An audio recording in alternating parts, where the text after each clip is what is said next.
कांग्रेस के नैया पार हो जाएगी, राजेंद्र राठौड़ के मोर बोल जाएंगे। राजेंद्र सबसे सेटिंग रखता है, तारानगर में उनको वोट दिलाएंगे, चूरू को उनको दिलाएंगे। ये नूरा कुश्ती होती है चूरू। राजेंद्र राठौड़ बहुत षड्यंत्रकारी हैं। इस कमरे में 10 साल कंटिन्यूसली मेरे घर जुलूस सहित बिना बुलाए आते थे, ईद की मुबारकबाद देते थे और फ़ोटो खिंचाते थे। और वो फ़ोटो सब जगह पेश करके मुझे डैमेज किया कि रियाजत तो राजेंद्र राठौड़ से मैनेज है। तो सरदार सर जाए, हमारे ऊपर किस बात पे राज कर रहे हैं? हमारे चूरू के जाए जन्म को अवसर मिलना चाहिए, ये भावना को जागरूक करेंगे। हो गई है, मुझे ऐसा लगता है।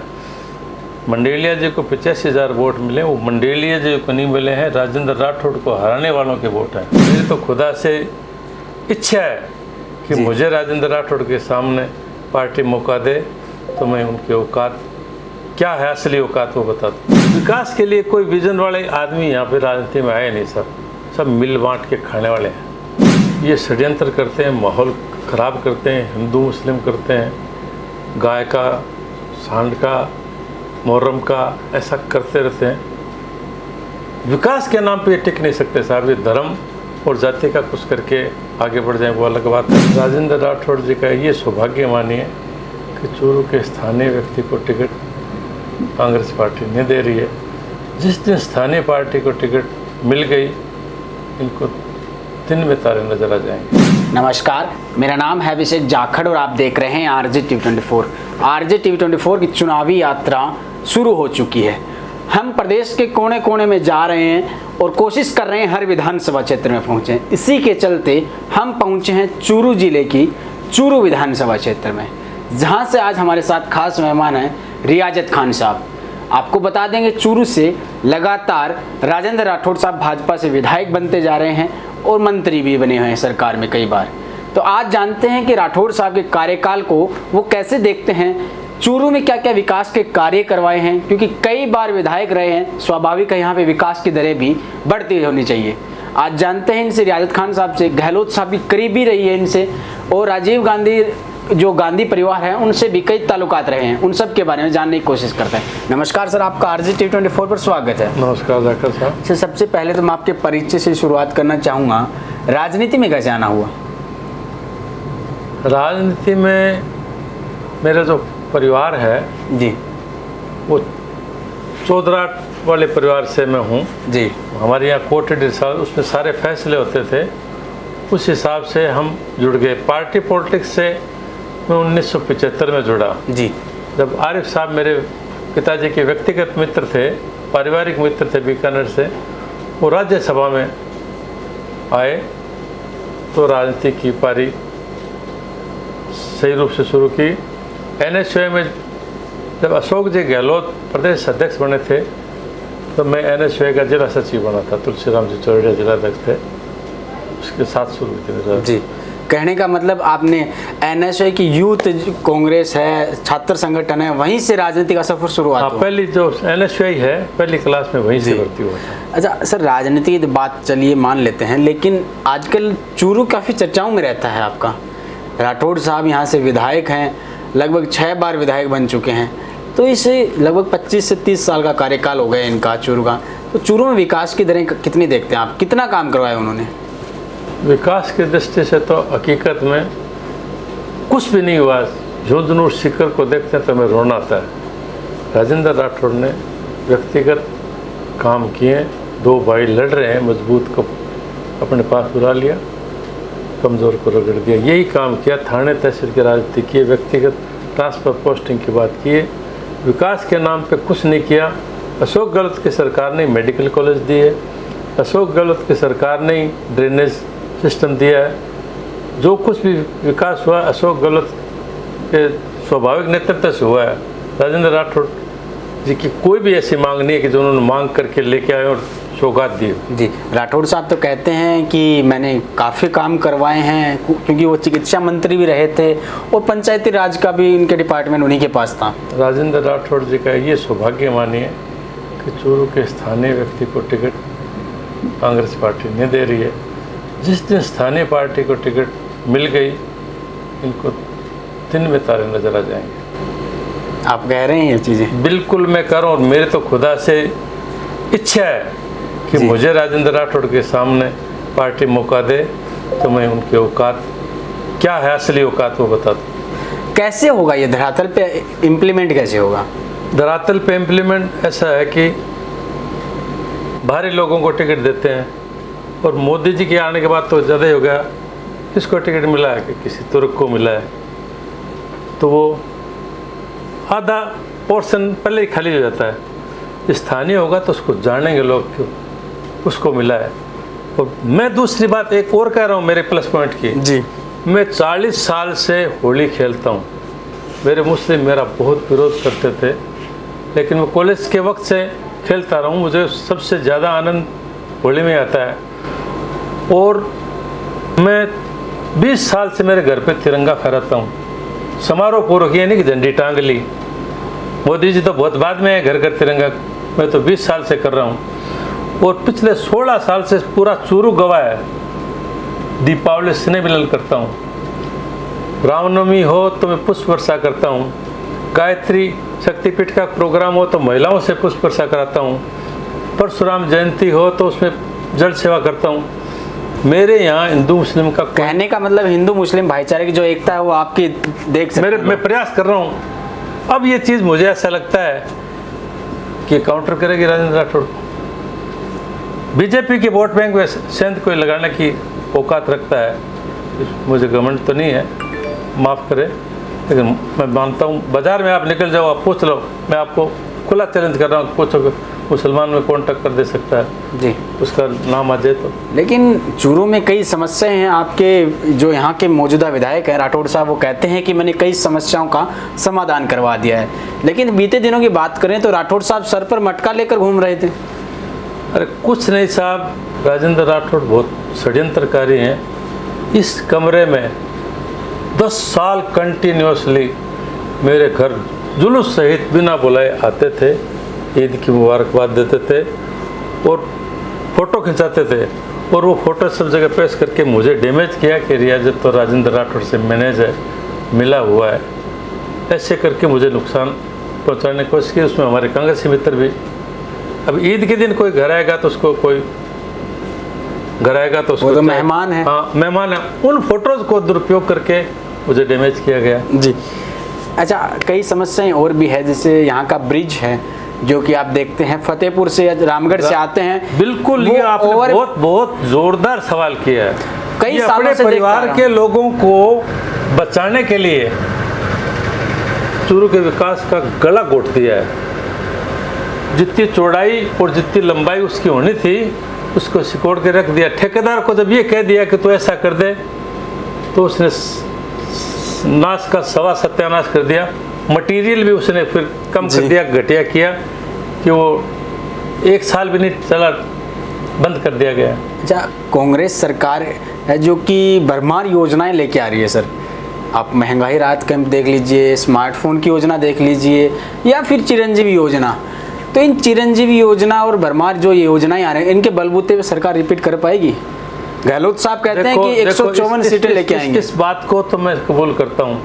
कल इंटरव्यू थे, हम ले रहे थे, गैस सिलेंडर जो 500 रुपये दे रहे हैं वो उसको उज्ज्वला कर रहे हैं। उज्ज्वला केंद्र सरकार की है। ये बीजेपी वाले प्रचार में ऐसा करते हैं कि केंद्र सरकार ही कर रही है। वर्कर हमारे कांग्रेस के कमज़ोर हैं, लेकिन हम दौड़ेंगे और लोग कहते हैं कांग्रेस के जो कार्यकर्ता होते हैं ये षड्यंत्रकारी, उनको आता नहीं है, मतलब टेक्नोलॉजी, वो एकदम सीधे साधे लोग होते हैं। ये इस बात में सच्चाई है। ये षड्यंत्र करते हैं, माहौल ख़राब करते हैं, हिंदू मुस्लिम करते हैं, गाय का, सांड का, मुहर्रम का, ऐसा करते रहते हैं। विकास के नाम पे ये टिक नहीं सकते साहब। ये धर्म और जाति का कुछ करके आगे बढ़ जाए वो अलग बात है। और आज तक के इतिहास में इतनी योजनाएं अशोक गहलोत जी अगर घर घर वर्कर पहुंचा देना जी तो कोई रोक नहीं सकता। लेकिन ये प्रचार में मैंने ये महसूस किया है कि अशोक गहलोत की योजनाओं को वो ये कह रहे हैं कि मोदी जी करवा रहे हैं ये। मोदी जी कह रहे हैं तभी तो अशोक गलत कर रहा है, इस ढंग के प्रचार ये कामयाब। मतलब इनको भी बीजेपी हाँ, बीजेपी का ही, हाँ बिल्कुल। अच्छा, आपने बीजेपी की बात की तो मैं, आपके सांसद महोदय हैं, एक ही परिवार से बनते आ रहे हैं लगातार, पहले राम सिंह जी रहे और फिर अभी राहुल जी हैं, 2 बार के सांसद हैं। तो चूरू में सांसद महोदय के कोटे से कितना काम हुआ है? नील कुछ तो हुआ होगा। सांसद सीधे सरल आदमी राजेंद्र राठौड़, उनको घुसने नहीं देता साहब, ये हकीकत है। लगाना चाहते हैं लेकिन वो अलाउ नहीं करते। प्रधान उनका है, जिला प्रमुख उनका है, तो एंट्री राहुल जी की यहाँ। रेलवे में बैठे बैठे कोई कभी आ जाए तो अलग बात है, शहर में मैंने उनको कभी नहीं देखा। एज ए मैन साफ सुथरे आदमी, सीधे आदमी, लेकिन चूरू में उनका व्यक्तित्व की धनी है कहने का मतलब। हाँ, साफ सुथरे एनर्जेटिक यूथ है, लेकिन चूरू में उनकी एंट्री मैंने नहीं देखी। अच्छा, मैंने कई किस्से सुने आपके, गहलोत साहब के करीबी रहे हैं आप। चूरू में भी एक बार कुछ एक किस्सा था, गहलोत साहब का कोई हेलीकॉप्टर था वो क्रैश हो गया था, ऐसा कुछ मामला था। अरे वाह, वो बड़ी यादगार पलें रही हैं आपकी। मैंने आपकी तस्वीरें देखी थी। ये बात 1998-99 की है। मैं सेवा दल का अध्यक्ष होता था, सुलखड़िया में आए थे। सेवा दल वो टोपी वाले? हाँ, टोपी वाले उस वक्त की बात है। तो जब वापस जा रहे थे तो मैं हेलीकॉप्टर के फ्रंट पे सामने खड़ा था, उनको बाय बाय। उन्होंने मेरे को कहा कि अलग हट जा। मेरे को अजीब लगा, उनका जीप थोड़ी है, मेरे ऊपर से टायर निकल जाएगा तो ऊपर जाएगा, मैं हटा नहीं। हेलीकॉप्टर उड़ा, धूल उड़ी, तो हमने मुंह फेर लिया। उधर मेरी तरफ आया, ऊपर देखा तो वो आग का सा गोला सा लगा। मैंने कहा हाँ ये क्या है, और वो नीचे आया झाड़ियों में। शिवजीराम प्रत्यार उस वक्त कलेक्टर थे, उन्होंने कहा है मैं फोर्स में रहा हूँ, कोई पास मत जाना, ये ब्लास्ट हो सकता है। तो मैंने कहा ब्लास्ट होगा अशोक जी? तो मैं दौड़ा झाड़ियों की तरफ, एक कैलाश मारवाल और था, तो दौड़े। हमने हेलीकॉप्टर, वो गाड़ियों की वो कट के हमें लग रही थी, लेकिन गेट खोल के अशोक जी को निकाला। अशोक जी ने कहा मैं ठीक हूँ, लेकिन हम मान नहीं। उनको बोले चंद्रभान जी हैं, उनको निकालो। तो जब तक वो वापस गए तो चंद्रभान जी, बुढ़ानिया जी अंदर, पुनिया, नंदलाल पुनिया, वो सब निकल गए थे। फिर अखबार में अगले दिन आया कि नरेंद्र बुढ़ानिया ने अशोक गहलोत को बचाया। ये काम हमने सुर्खियां कोई और ले गया, काम आपने किया। अच्छा, एक किस्सा और भी सुना है मैंने, राजीव गांधी जी के भी आप करीबी रहे हैं, उनके भी मतलब आप जनपद पे चले गए थे दिल्ली, मतलब टिकट नहीं होने के बावजूद। वो क्या मामला था, वो किस्सा क्या था? वो 80 मेरा उन्होंने सिलेक्शन किया था एज ए कोऑर्डिनेटर। 400 लड़के छांटे थे, उन 400 में सौभाग्यशाली में भी था। अच्छा, वो सिलेक्शन हुआ। उसी दौरान मेरे मित्र हैं सुग्रीव मेहला, जो जर्मनी सिटीजन है जी, उन्होंने मेरे को वीज़ा भेजा जर्मनी का। अच्छा, 16,000 रुपये पर मंथ का एग्रीमेंट था। तो वो मेरा सिलेक्शन हो गया, तो मैंने वो 16,000 का वीज़ा पार्टी को प्रायोरिटी देते हुए छोड़ दिया और मैंने गुजरात में जाना स्वीकार किया। इस बात का जब राजीव जी को पता चला, हमारे डीपी राय बॉस ने बताया, तो वो बोले उस बच्चे से मिलाना मुझे, और मेरे को मिलाया। तो उनका I am proud of you young boy, great sacrifice. और उन्होंने मुझे टिकट भी देना चाहा 85 में, लेकिन किस्मत में नहीं थी, वो टिकट नहीं लगातार। फिर उन्होंने मुझे गंदी राजनीति से निकालने के लिए कहा तू राजनीति छोड़, सीधा आदमी है। मेरे को क्लास में अफसर बनाया था महेंद्रगढ़ हरियाणा में। अच्छा, 3 साल मैंने अफसरी भी की है। अच्छा, मैंने कई किस्से सुने आपके टिकट के, तो कि हर बार आप टिकट के नज़दीक जाके वापस किनारा कर लेते थे। मैं आस्थावान आदमी हूँ जी, और मैं ये मानता हूँ कि जब तक ऊपर वाला नहीं चाहता कोई काम। 80 में मेरे पिताजी के मित्र थे आरिफ साहब, पहाड़िया जी, आरिफ ने बांटी थी सारी टिकटें जी, और मेरे को कहा जी जिस थैले में मैंने दे दो, बोलना जमानत देके। उन्हें किसकी तो बोलते तेरे वाले साहब को लिया। मेरे पैदा करने वाले पिताजी बोल नहीं, अपने पास पैसा नहीं है कि मैं तो उन्होंने इनकार कर दिया। अगर मेरे पिताजी सहमत होते, उन्होंने भी वैसे सही कहा, क्योंकि पैसे वैसे की राजनीति होती थी। भालू खां जी के पास मेरे से ज़्यादा पैसे थोड़े थे, भालू खां जी ले आए, वो बन गए। अच्छा, मेरे पिताजी शरीफ थे, मेरे खानदान वाले भी ठीक थे, लेकिन ऊपर वाले को मंजूर नहीं था, तो इसलिए नहीं मिला। अच्छा सर, मैं अब कुछ चीज़ें अपन चूरू की ओर लौट चलते हैं कि चूरू में अभी 2023 में चुनाव नज़दीक हैं, तो चूरू में इस बार कांग्रेस पार्टी कई नए चेहरे पे दांव खेल सकती है, ऐसा सुनने में आया है। अगर मान लीजिए पार्टी आप पे दांव खेलती है और इस बार आपको मौका मिल जाता है, तो ऐसे कुछ कार्य जो आप चूरू की जनता के लिए करवाना चाहेंगे? एक तो चूरू के रिंग रोड मेरे दिमाग में है। रिंग रोड होगा तो चूरू का बहुत अच्छा विकास होगा। अभी ट्रैफिक जाम हो जाता है, ये बहुत बुरी चीज़ है। और एक इंडस्ट्रियल हब जो बने जी, उसके लिए मैं काम करना चाहता हूँ, जिससे लोगों को रोज़गार मिले। और जो विदेश में जा रहे हैं उनका ट्रेनिंग का भी यहाँ पे सेंटर बने, बहुत ज़्यादा बेहतर होगा। सर एजुकेशन के मामले में आज भी चूरू पिछड़ा हुआ है। लोग कहते हैं सिक्कर मील का पत्थर साबित हो गया है एजुकेशन की वजह से। बिल्कुल। अब एजुकेशन में चूरू पहले नंबर पे आ रहा है, 2 बार हो गया है। चूरू में तारानगर आज भी थोड़ा आगे है एजुकेशन में। बहुत विकास के लिए कोई विजन वाले आदमी यहाँ पे राजनीति में आए नहीं, सब मिल बांट के खाने वाले हैं। सारे जो कांग्रेस के नेता भी ये चाहते हैं कि जिला मुख्यालय खाली रहे। राजेंद्र सबसे सेटिंग रखता है, तारानगर में उनको वोट दिलाएंगे, चूरू को उनको दिलाएंगे। ये नूरा कुश्ती होती है चूरू में। अच्छा, आखिरी सवाल, आप हमारे चैनल के माध्यम से चूरू की जनता को क्या कहना चाहेंगे? चूरू की जनता को ये कहना चाहूँगा कि राजेंद्र राठौड़ भी बाहर के हैं, हनुमानगढ़ के हैं। चेतना जगाओ, चूरू के जाए जल में तो सरदार सर के है ना, वो तो राठौड़ साहब हरपाल सर गाँव है। हाँ, मूल रूप से सरदार सर के हैं, फिर वो हनुमानगढ़ चले गए थे। अच्छा, उनका ठोर ठिकाना हनुमानगढ़ था। तो सरदार सर जाए, हमारे ऊपर किस बात पे राज कर रहे हैं?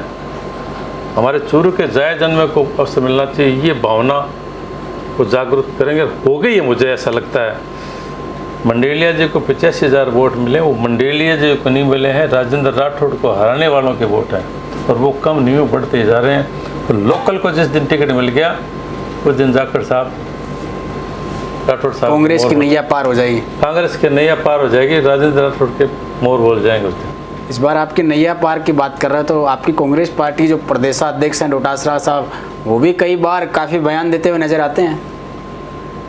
अब की बार हाईकमान ने धार लिया है कि चूरू को निपटाना है, ये मेरे को भी लगता है। जी, बहुत बहुत धन्यवाद। तो ये थे हमारे साथ रियाजत खान साहब जी, जो कि इनके कई यादगार किस्से हैं जो आपको सुनने चाहिए। आप लोगों को बड़ा दिलचस्प मज़ा आएगा। आप अगर RJ-T24 पर हमारे साथ देख रहे हैं तो आप भी हमें कमेंट सेक्शन के माध्यम से बता सकते हैं कि इनके जो किस्से रहे हैं, गहलोत साहब के करीबी जो और राजीव गांधी जी के जो इनके किस्से हैं, उनको भी देखना चाहिए। और अगर आप RJ-T24 पर अगर किसी नए चेहरे के साथ देखना चाहते हैं इंटरव्यू, तो आप हमें कमेंट सेक्शन के माध्यम से बता सकते हैं। फिर मिलते हैं आपके विधानसभा क्षेत्र में, तब तक के लिए मुझे दीजिए इजाज़त। नमस्कार।